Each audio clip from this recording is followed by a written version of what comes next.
Trade République, la banque pour mieux dépenser, épargner et investir présente Sud Radio, les incontournables de l'argent.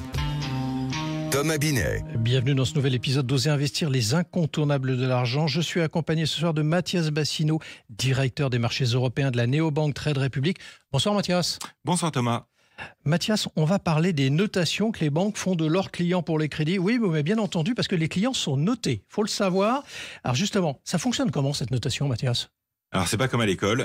D'accord, on nous c'est rassure. pas sur base d'examen, mais effectivement, c'est un sujet qui est assez peu abordé d'ailleurs, mais qui est indispensable au moins une fois dans sa vie en général en France, c'est-à-dire quand on veut faire un crédit immobilier. Et là, on a des gens qui sont acceptés, des gens qui sont refusés, on a des taux plus ou moins élevés en fonction des emprunteurs.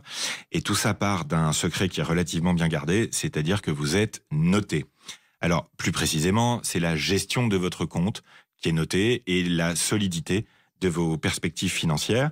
C'est ce qu'on appelle un score, effectivement. C'est pas un mécanisme qui est nouveau du tout, le score de crédit, qui est très développé aux États-Unis, où il est apparu dans les années 50, puisque le crédit est encore plus développé aux États-Unis. Et l'idée de ce score, c'est tout simplement de vérifier votre capacité à rembourser un prêt et d'établir la probabilité que vous remboursiez le prêt que la banque va vous consentir. Alors le fait est, c'est que donc nous sommes notés, vous venez de nous l'expliquer, mais sur quels critères se basent les banques pour établir ce score ? Alors ça dépend.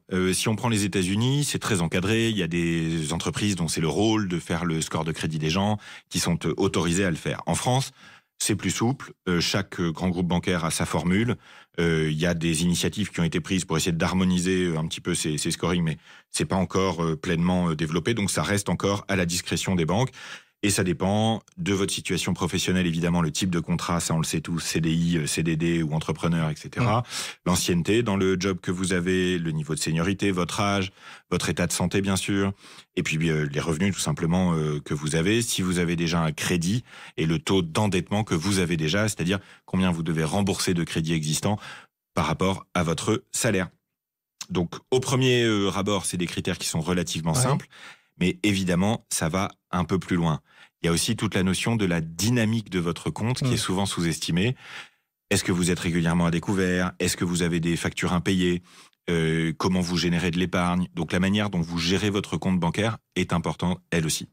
Bon, on voit que c'est quand même assez simple et complexe dans la même minute. La première partie était assez simple dans ce que vous dites, mais dans le même temps, on voit bien qu'il y a un certain nombre de critères qu'il faut prendre en considération.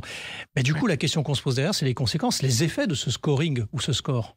Alors, l'effet le plus immédiat, c'est que la demande de crédit, si vous avez un score de crédit qui est faible, la demande de crédit peut être refusée. Si votre score est faible, vous pouvez avoir un taux plus élevé. Donc, avoir un bon score de crédit, c'est important pour avoir la plus forte chance possible que son crédit soit accordé. En 2024, c'était encore 34% des demandes qui étaient refusées. Et puis d'avoir évidemment un taux plus faible. Ça peut se travailler avec le score de crédit. Ça peut aussi se travailler en étant un client fidèle de la banque en question, en ayant des cartes haut de gamme, en ayant des choses comme ça. Alors la question que tout le monde se pose, en tout cas ceux qui nous écoutent, c'est comment peut-on faire pour améliorer ce score ?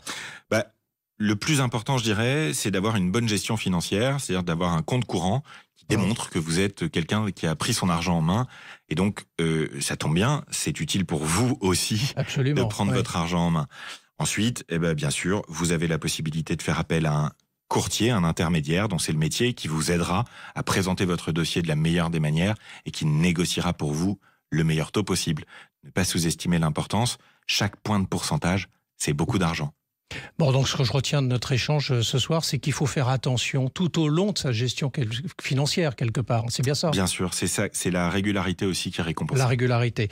Merci Mathias. Et en termes de régularité, on vous retrouve mardi prochain pour un autre numéro d'Oser investir, les incontournables de l'argent. Et pour ce qui me concerne, je retrouve dimanche matin dès 9h27 sur Sud Radio. Sud Radio, les incontournables de l'argent. Thomas Binet. avec Trade République, la banque pour mieux dépenser, épargner et investir.